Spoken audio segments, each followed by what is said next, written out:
Bonjour Mariam. Bonjour Rachid. On va s'intéresser d'abord à la presse marocaine qui nous parle ou nous reparle des différentes langues qui sont parlées au Maroc. Oui, quelles langues parlent les Marocains, ou du moins combien? Et oui, plusieurs, rien de surprenant. Les Marocains sont naturellement polyglottes, arabe, français, anglais, tamazight et même espagnol. Mais comment est-ce qu'ils naviguent entre toutes ces langues? D'ailleurs, Fouad Laroui, dans son billet hebdomadaire du 360, questionne justement ce passage à l'anglais. Mais qu'est-ce qu'il va rester justement de la langue française? Et dans ce billet, il s'oppose à ceux qui veulent abandonner totalement cette langue pour le français, car ils y verraient la langue coloniale un petit peu plus difficile que le français ou un peu moins utile. Mais pour Fouad Laroui, ça reste une erreur, car c'est une langue largement parlée dans le monde. Et pour lui, le fait que les Marocains maîtrisent autant de langues du monde entier, eh bien c'est une chance. Arabe, français, anglais ou qu'importe, elles se complètent et ne s'opposent absolument pas. Et cette question des langues dépasse également le Maroc et se joue aussi en France, avec une professeure d'arabe en France qui publie un billet dans Mediapart où elle analyse justement ce que la place de l'arabe révèle dans l'école française. Elle fait ce constat, c'est une langue peu enseignée bien que très demandée, et pour elle ça explique le fait que les langues aujourd'hui subissent une sorte de perception, oui, voire une hiérarchie. Certaines donc donnent une image de prestige, d'autres c'est plutôt le communautarisme, et donc chaque langue pour elle subit souvent les clichés qu'on lui associe. Mais parler les langues du monde entier, c'est aussi maîtriser ses propres langues. Et d'ailleurs, ce n'est pas un défi impossible, car le tamazight, nous indique Yeb Eladi, trouve également sa place aujourd'hui dans les réseaux sociaux, une langue portée par une nouvelle génération de créateurs de contenu qui justement veulent donner une nouvelle manière de transmettre leur culture, leur savoir, mais aussi tout simplement de répondre aux besoins de toute une population dont c'est la langue maternelle, la langue du cœur et du quotidien. Mais l'école, on le sait, et les réseaux sociaux peuvent continuer de transmettre des langues, mais est-ce qu'elles ne risquent rien face à l'intelligence artificielle, notamment la Dalija? Et Média 24 nous parle justement des œuvres littéraires dans notre langue qui sont aujourd'hui utilisées pour entraîner les modèles de l'intelligence artificielle, mais sans l'accord des auteurs. Il y a là donc deux risques. Le premier, évident, le non-respect des droits d'auteur, car aussi le deuxième risque, c'est que cette langue peut être utilisée bien sans respect de son sens et donc être transformée et déformée. En somme, quelle valeur donne-t-on aujourd'hui à chaque langue? C'est une question qui va déterminer son apprentissage, sa protection, malgré l'évolution de la société et de la technologie. La presse nous dit aussi que l'Afrique mise sur l'industrie spatiale. Et oui, Rachid, et si l'espace devenait un levier de développement pour l'Afrique?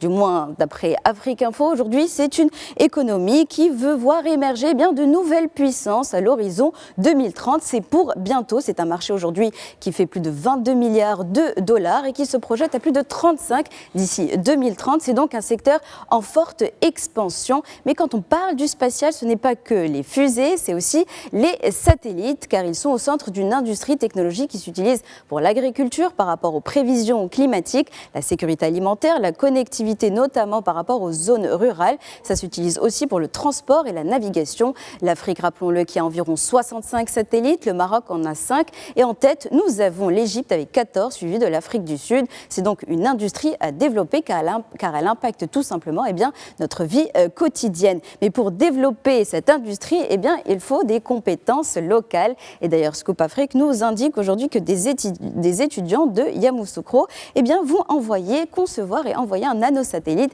qui fera moins de 10 cm et également moins d'1 kg et qui sera lancé depuis la Station spatiale internationale. Des étudiants qui ont remporté le programme KiboCube porté par le Bureau des affaires spatiales des Nations Unies. En somme, le spatial africain qui monte en compétences, mais ce qui est bien cette fois-ci, c'est qu'il est porté par sa nouvelle génération. Et le spatial pour le continent, ce n'est pas que les satellites, c'est aussi peut-être aussi s'engager dans la conquête spatiale. Et d'ailleurs, l'opinion nous indique que le Maroc pourrait aussi rejoindre les accords Artemis, c'est des accords qui sont portés par les États-Unis pour assurer une présence durable sur la Lune. Et aujourd'hui, 63 pays ont rejoint l'accord. Peut-être que le Maroc sera le 64e, mais encore rien d'officiel pour le moment. Et peut-être que bientôt, il y aura également des astronautes marocains qui fouleront le sol de notre satellite, la Lune. L'espace donc n'est plus une destination lointaine ni impossible pour le continent, mais une économie dans laquelle il doit désormais s'inscrire durablement. Ouais, les Marocains sont partout, alors pourquoi pas aussi dans l'espace après tout? Pourquoi pas? Le diamant est-il encore une pierre rare? Alors, en voyant l'état du marché du diamant, la question se pose, quitte à remettre même en question eh bien, le symbole de cette pierre souvent qualifiée de rare et de précieuse. D'ailleurs, la RTBF nous indique aujourd'hui qu'à Anvers, qui est un des centres mondiaux du diamant, eh bien, après une phase de creux, aujourd'hui, eh bien, repart à la hausse avec plus de 20% de volume échangé depuis début d'année. Et la raison est simple, eh bien, un rebond grâce à des réformes qui permettent des règles plus souples, comme des visas facilités pour les traders internationaux, des recrutements également à l'étranger, mais aussi ces tensions au Moyen-Orient où l'on se détourne de Dubaï au profit d'Anvers.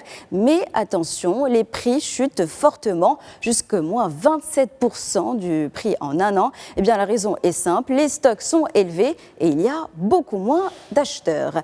Et cette pression sur le marché, on la retrouve également et directement sur le continent africain. Et le 360 nous indique que la Namibie a décidé de baisser de 12% la production de son diamant au premier trimestre de cette année. Le tout dans un contexte où le géant De Beers, c'est un conglomérat diamantaire sud-africain qui agit principalement en Afrique australe avec des mines au Botswana. Le Botswana, rappelons-le, qui est un des premiers producteurs de diamants au monde et qui va donc augmenter sa production de plus de 17% au premier trimestre 2026. En somme, on produit plus de diamants, mais ils valent beaucoup moins sur le marché car le marché est tout simplement déséquilibré.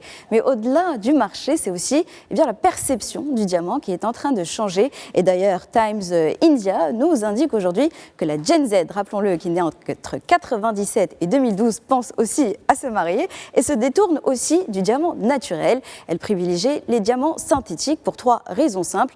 Moins cher, jusque 50%, avec les mêmes propriétés physiques, l'éthique aussi. Ce sont des produits aujourd'hui qui n'ont pas d'impact minier, qui ne viennent pas peut-être de zones de conflit.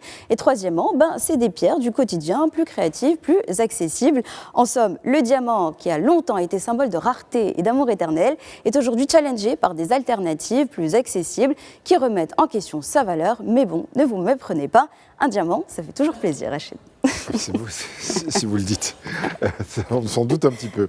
Allez, nous sommes aujourd'hui le jeudi 30 avril 2026. Quel autre 30 avril avez-vous choisi dans l'histoire ? Je vais vous raconter l'histoire d'un lieu qui est aujourd'hui bien paisible, mais qui a été un jour au cœur d'un grand enjeu de pouvoir. Nous sommes le 30 avril 1681, à l'embouchure de l'Oued, Cebu, sur la côte atlantique, où se trouve la Mamora. Il y avait une forteresse occupée par les Espagnols depuis des décennies.